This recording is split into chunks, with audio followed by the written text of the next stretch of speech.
నంద్యాలలో దారుణం చోటు చేసుకుంది. భర్త చేతిలో భార్య చనిపోయింది. భార్య శిరీషను కత్తితో పొడిచి భర్త శర్మ చంపినట్లుగా తెలుస్తోంది. ఆర్థిక వివాదాలే హత్యకు కారణమనే అనుమానాలైతే వ్యక్తమవుతున్నాయి. ప్రేమానురాగాలు విరజిల్లాల్సిన దంపతుల మధ్య కుట్రలు కక్షలు కనిపిస్తున్నాయి. 3 ముళ్లు వేసిన చేతితోనే భార్యల ప్రాణాలు భర్తలు తీస్తుంటే 7 అడుగులు నడిచిన భర్తలను కూడా భార్యలు బలి తీసుకుంటున్నారు. ఈ ఘోరాలకు కారణాలు అనేకం ఉన్నాయి. తాజాగా నంద్యాల జిల్లాలో మరో దారుణం చోటు చేసుకుంది. భార్యను భర్త కత్తితో పొడిచి చంపాడు. అసలు ఎందుకు చంపాడు, హత్య చేయాల్సిన అవసరం ఏమొచ్చింది అనే వివరాలను మా ప్రతినిధి కిరణ్ అందిస్తారు. కిరణ్. నంద్యాలలో వివాహిత హత్య కలకలం అయితే రేపుతుంది. భర్త సాయినాథ్ శర్మ తన భార్య శిరీషను కత్తితో అతి దారుణంగా హత్య చేసిన ఘటన వెలుగులోకి వచ్చింది.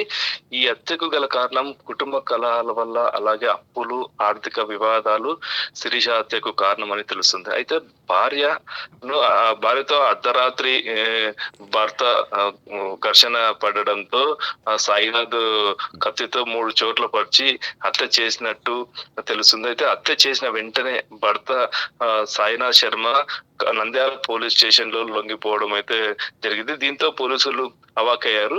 వెంటనే పోలీసులు కేసు నమోదు చేసుకుని దర్యాప్తు చేస్తున్నారు. సాయినాథ్ శర్మ శిరీషకు ఒక కుమారుడు, ఒక కుమార్తె. కుమారుడు ఇటీవలే ప్రమాదవశాత్తు రోడ్డు ప్రమాదంలో మృతి చెందగా, కుమార్తె పెళ్లిడుకు రావడంతో ఆర్థిక ఇబ్బందులు అయితే మీద పడ్డాయి. అయితే భార్య తరచూ అనేక అప్పులు చేసి ఆర్థికంగా భార్య వల్ల కొన్ని ఇబ్బందులు అవుతున్నాయని చెప్పేసి అయితే భర్త సాయినాథ్ శర్మ ప్రతిసారి కూడా భార్యతో అయితే గొడవ పడుతూ వచ్చేవారు. అయితే పెళ్లికి వచ్చిన కుమార్తె పెళ్లి చేయాల్సి వచ్చింది. డబ్బులన్నీ ఇలా అయిపోతున్నాయి, దీనివల్ల కలిగే నష్టాలు ఉన్నాయి, ఇంకా ఆర్థికంగా చాలా ఇబ్బంది పడుతున్నాం అని చెప్పేసి భార్యతో అయితే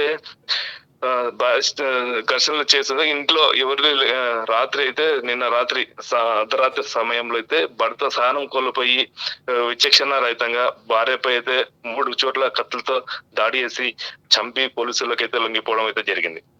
అంటే ఈ ఇష్యూకి సంబంధించి వాళ్ళ పాప ఏమన్నా అంటుందా కిరణ్? అంటే ఇప్పటికైతే కస్టడీలో అయితే భర్త సాయినాథ్ శర్మ అయితే పోలీసులు కస్టడీలో అవుతున్నారు. కూతురు కూడా పోలీస్ స్టేషన్ లో ఉంది, వాంగ్మూలం ఇచ్చే కూడా రెడీ అయితే. తరచూ అంటే ఏం జరుగుతుంది ఇంట్లో, ఆర్థిక సమస్యలు ఏమున్నాయి అంటే, ఇంకా గొడవల కల కారణం ఏంది, భార్య పైన ఏమైనా అనుమానాలు ఏమన్నా వ్యక్తం చేస్తున్నారా సాయినాథ్ శర్మ, ఇంకా పలు కోణాల్లో అయితే విచారణ అయితే పోలీసులు చేస్తున్నారు. అయితే ప్రధానంగా ఇప్పుడు కూతురు వాంగ్మూలం అయితే కొంచెం అయితే అదే ఇంపార్టెంట్ గా తెలుస్తుంది. కూతురు వాంగ్మూలం ఏమిస్తుందో అనేది పోలీసులకి ఇంకా వాళ్ళు విచారణలు అయితే తేలాల్సింది. రైట్. ఈ ఇష్యూకి సంబంధించి పోలీసులు ఏమంటున్నారో ఒకసారి చూద్దాం. నంద్యాల పట్టణంలో ఎన్జిఓస్ కాలనీలో ఓం శాంతి ధ్యాన కేంద్రం వెనకల శిరీష అనే ఆవిడ 45 years ఉంటాయి. ఆమె మర్డర్ అయింది. ఆవిడ కూతురే వచ్చి కంప్లైంట్ ఇవ్వడం జరిగింది ఉదయం 7 గంటలకు. విషయం ఏమని చెప్తే వాళ్ళ భర్తనే హత్య చేసినాడని చెప్పేసి.